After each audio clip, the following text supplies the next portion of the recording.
ढेंकानाळ सदर ब्लॉक अंतर्गत काईमाटी पंचायतर लोचापल्ली ग्राम में गत 10 तारिख दिन दंताहाती आक्रमण में 3 जन महिला मृत्यु होता बेले किछि महिला गुरुतर आहत होते। लोचापल्ली ग्रामर महिला माने ग्राम निकटस्थ जंगल को जाळेनी काठ संग्रह पर जाइथिबा बेले हाथी आक्रमण शिकार होते। मृत महिला मानक द्वादश तिथि थिबा बेले सांसद रुद्रनारायण पाणी ग्राम में पहुंचे मृतक फटोचित्र पुष्पमाल्या प्रदान करने सहित परिवार सदस्य मानक भेटी समवेदना ज्ञापन करते। ग्रामर आखपाख अंचल हाथी उपद्रव होथारु वन विभाग अधिकारी को लोक धनजीवन उपरे गुरुत्व देवा सहित हाथीर गतिविधि उपरे नजर रखा सांसद परामर्श देते। मृत परिवार वर्ग एवं आहत परिवार को सांसद श्री पाणी व्यक्तिगत भाव में अर्थराशि प्रदान करते।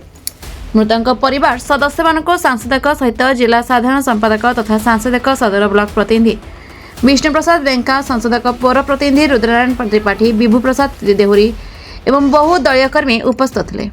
आज हूँ द्वादश गत 10 तारिख दिन मुझे लोकसभा 10 तारिख मंगलवार दिन दिन बेला ये घटना घटला एवं तापर मु भी आमर मंत्री जे एठिकार विधायक ओडिशा सरकार श्री कृष्णचंद्र पात्र एवं अन्यान्य आमर कर्मकर्ता माने सेमानक संगे जोगाजोग भी मु कली। केंद्र स्तर रे वन विभाग 2 जन मंत्री अछंती, मंत्री एवं राष्ट्रमंत्री, मंत्री भूपेंद्र यादव, राष्ट्रमंत्री कीर्तिवर्धन सिंह उभय को मु पर्सनाली कहिछि एवं पत्र मध्य लेखिकी तांको मु देइछि। आउ विभिन्न कारण मोर आसी पहुँचबारे विलंब हैला एवं आज होची द्वादश 3 जन अनुसूचित जनजाति महिला 3 जन जाक समस्त घर को मुझे पहुँचली। बाकी 3 जन जे आहत अछंती तो से समय रे मो संगे संगे आपणकर वन विभाग कर्मकर्ता एवं जिलापाल संगे मो कथबार्ता हेइथिली।